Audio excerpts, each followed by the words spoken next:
Guys, welcome back to my channel. তো আগের এপিসোডে লাস্টে আমরা দেখেছিলাম যেখানে চ্যান অ্যান্ড লিনসাসা তার বাকি টিম মেম্বারদেরকে বলছিল যে জিসি ফেস্টিভ্যালের জন্য আমরা পারফিউম রেডি করে নিয়েছি। তখনই তার কাছে কল আসে অ্যান্ড তাকে ব্যাড নিউজ শোনানো হয় যে কুসানজেডের ফর্মুলা রিভিল হয়ে গিয়েছে। আর যা শোনা মাত্রই চ্যানের মাথায় যেন পাহাড় ভেঙে পড়ে। অন্যদিকে বাং তার অনলাইন অ্যাকাউন্টে কুসানজেডের ফর্মুলা বলছিল, যা দেখে চ্যানের অনেক বেশি রাগ হয়। অ্যান্ড এদিকে আমরা দেখি বাংয়ের সাথে সাউসি বসেছিল। ভিডিও কমপ্লিট হওয়ার পর সে তাকে বলে, তোমার ভয় করছে না?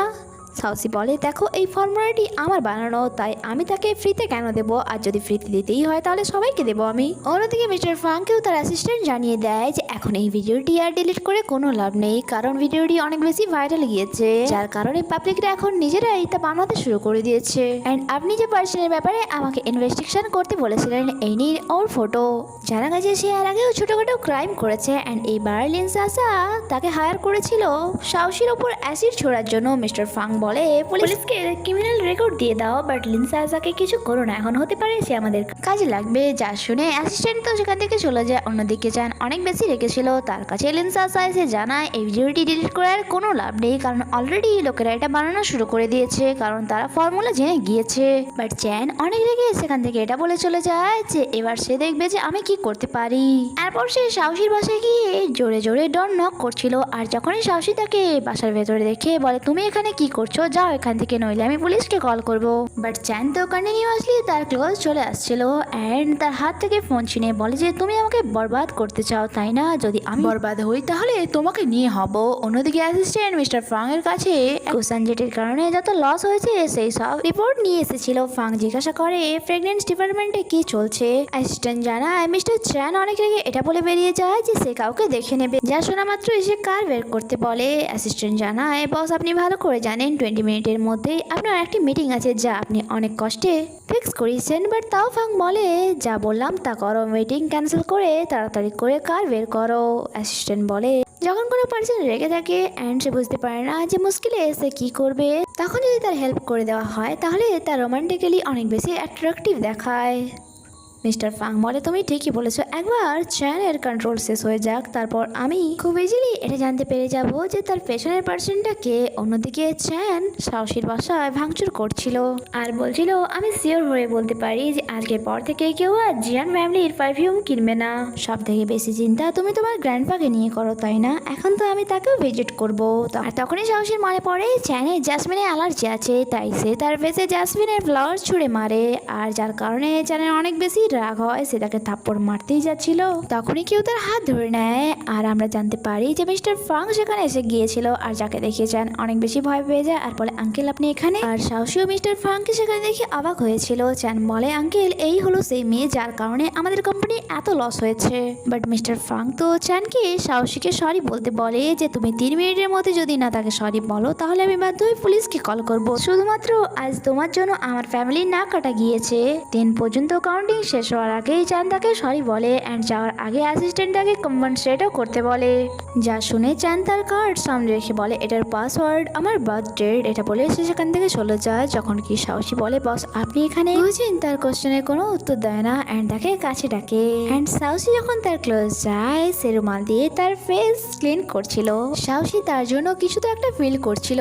সে বলে, আমি জাস্ট অফিস থেকে বাসায় ফিরছিলাম। যা সাহসী বিশ্বাস হয় না অ্যান্ড বলে, অফিস তো সিটির দিকে, বাট আমার বাসা তো ভিলেজের সাইডে পড়ে, মানে অফিস থেকে অনেক দূরে। মিস্টার ফাং বলে, তোমার কি মনে হয় আমি মিথ্যে বলছি? সাহসী বলে, না বস, অ্যাকচুয়ালি আমি জাস্ট আপনাকে থ্যাঙ্কস বলতে চাইছিলাম। আমি এখনই আপনার জন্য চা বানিয়ে নিয়ে আসছি, যতই হোক আপনি আমার প্রাণ বাঁচিয়েছেন। তখনই একটি বড় বক্স তারপর পড়তেই যাচ্ছিল, বাট তার আগেই সাহসী সেটা ধরে নেয় অ্যান্ড বলে, জাস্ট কিছুটা টাইম লাগবে, আমি এখনই চা বানিয়ে নিয়ে আসছি। বাট তার পেট দিয়ে তো আওয়াজ আসছিল। যা শুনে মিস্টার ফাং বলে, চায়ের কোনো দরকার নেই, চলো আমি তোমাকে ডিনার করাচ্ছি। নেক্সট সিন আমাদেরকে রেস্টুরেন্টে দেখানো হয়, যেখানে সাহসী এখন অনেক বেশি নার্ভাস ছিল। তার বারবার চ্যানের কথাই মনে পড়ছিল, যার কারণে সে না ঠিকঠাক করে খাচ্ছিল আর নাই কিছু বলছিল।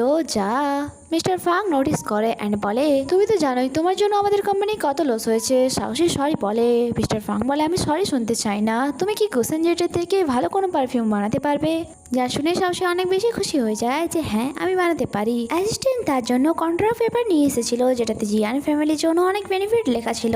কন্ট্রাক্ট পেপারে সাইন করার আগে সে তার আর চ্যানের সম্পর্কের ব্যাপারে তাকে বলতে চাইছিল, বাট মিস্টার ফাং বলে, তোমার আর চ্যানের কি সম্পর্ক ছিল সে ব্যাপারে জানতে আমি কোনো রকম ইন্টারেস্টেড নই, আর তোমার গ্র্যান্ডমা যে হসপিটালে অ্যাডমিট আছে তা আমারই প্রপার্টি, তাই তুমি চিন্তা করো না, ওনার ভালো করে খেয়াল রাখা হবে। যা শুনে সাহসী অনেক বেশি হ্যাপি হয়ে যায় অ্যান্ড তাড়াতাড়ি করে ডকুমেন্টে সাইন করে আনন্দের সাথে খেতে থাকে, কারণ তার অনেক বেশি খেতে পাচ্ছিল। অন্যদিকে আমরা চ্যানকে দেখি যার রাগ তো কমই হচ্ছিল না অ্যান্ড সে বলছিল আঙ্কেল তার কেন হেল্প করলো, এইসব তিনি 8 মেথড অফ বুক পাওয়ার জন্য করেনি তো? যদি সে ওই বুকটি পেয়ে যায় তাহলে বিজনেসে তো আমার কিছুই থাকবে না।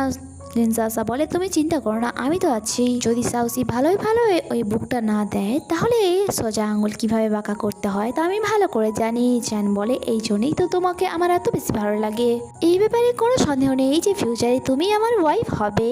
অ্যান্ড এখানে তারা একে অপরকে কিস করে। অন্যদিকে আমরা সাহসীকে দেখি যে তার বাসায় ছিল অ্যান্ড মিস্টার ফ্রাং এর কথাই ভেবে যাচ্ছিল যেভাবে মিস্টার ফ্রাং এসে তার প্রাণ বাঁচালো তা তার অনেক বেশি ভালো লাগে। বাট এটা ভেবে খারাপ লাগে যে তিনি নিজের পায়ে দাঁড়াতে পারেন না। তারপর আমাদেরকে চ্যানকে দেখানো হয় যে তার ফ্রেন্ডসদের সাথে বসেছিল, তখন তার কাছে একটি ভয়েস মেসেজ আসে যা সে লাউড স্পিকার দিয়ে শুনছিল যে বস জানা গেছে যে 8 মেথড অফ প্রেগন্যান্সির বুক সাহসীর লকারে পড়ে আছে, যা তার ড্যাড শুনে নেয় অ্যান্ড সে তাড়াহুড়ো করে ওটা বন্ধ করে দেয়। ড্যাড বলে, তুমি আবার কি করতে চলেছো? আমি ভালোভাবে বলছি, নিজের আঙ্কেলের সাথে মিলেমিশে কাজ করো আর কোনো প্রবলেম ক্রিয়েট করো না। চ্যান বলে, ড্যাড আপনার এমনটা কেন মনে হয় যে আমি সবসময় প্রবলেম ক্রিয়েট করি?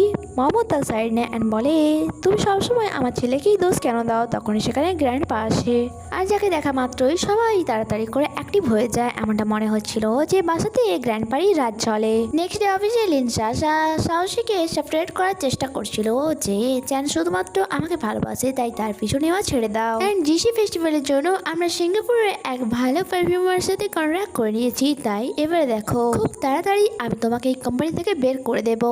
বাট সাহসী খুব কনফিডেন্টলি তাকে জবাব দেয় যে চ্যান কাকে ভালোবাসি আর বাসি তাতে আমার কিছুই যায় আসে না, আর তুমি দেখে নিও জিসি ফেস্টিভ্যালের জন্য তো জিয়ান ফ্যামিলির পারফিউম বেস্ট হবে, যা তুমি নিজেই দেখে নিও। এটা বলে সে সেখান থেকে চলেই যাচ্ছিল আর মনে মনে অনেক বেশি খুশি হচ্ছিল। নেক্সট সিনে মিস্টার ফাং থেকে বলছিল 15 দিনের জন্য সে একটি রিসার্চ টিপে যাচ্ছে যা অনেক বেশি জরুরি, আর এটার জন্য তাকে অন্য সিটিতে যেতে হবে। আর এই সব বাইরে দাঁড়িয়ে থাকা লিনসাসাও শুনে নেয়। আর যখন অফিস থেকে বাইরে আসে তখন অ্যাসিস্ট্যান্ট তাকে একটি ড্রিঙ্ক ধরিয়ে দেয়। সে তাকে থ্যাঙ্কস বললে অ্যাসিস্ট্যান্ট বলে, এটা আমার তরফ থেকে নয় বরং ম্যাডাম লিনসাসের তরফ থেকে। আর অ্যাসিস্ট্যান্ট যখন সেখান থেকে চলে যায় ওই জুসটি সেখানে রেখে দেয়। এদিকে লিনসাসা চ্যানকে কল করে বলে কাজ হয়ে গেছে আর এখানে এই এপিসোডই শেষ হয়। তারা আসলে কি করতে চাইছে তা তো আমরা ড্রামার আগে গেলেই জানতে পারবো। ভিডিও ভালো লেগে থাকলে লাইক কমেন্ট এন্ড শেয়ার করতে ভুলবেন না। চ্যানেলটি সাবস্ক্রাইব করে সাপোর্ট অবশ্যই করবেন যাতে এইভাবেই নতুন নতুন ড্রামার এক্সপ্লেনেশন নিয়ে আসতে পারি। দেখা হচ্ছে পরের এপিসোডে। Stay connected. Bye bye.